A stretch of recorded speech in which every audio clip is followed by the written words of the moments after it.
Շարունակվում է ուրիշի ընտանիքը հեռուստասերիալը։ Բաբկենը վերջապես ստանում է իր արժանի պատիժը։ Պարտքատերը փողոցի մեջտեղում ծեծի է ենթարկում Բաբկենին և սպառնում է, որ կսպանի, եթե չարագացնի տան վաճառքը։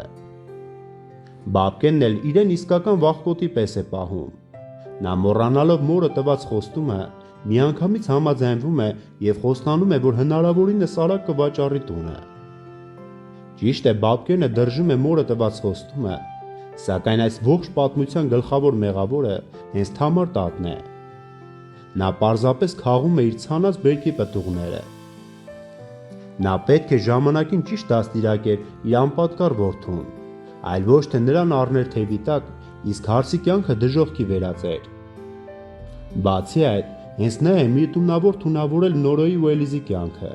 ու այնպես արել, որպեսզի ատեն իրենց հարազատ մորը։ Հնարավոր է ամեն ինչ այլ կերպ դասավորվեր, եթե Թամար տատը ավելի ողջամիտ լիներ ու չգործեր սխալներ։ Տատիկի կույր սերն ու որդու հանդեպ նվիրվածությունը հանգեցրին նրան, որ այսօր այդ նույն որդին պատրաստ է վաճառել տունը և թողնել նրանց փողոցում։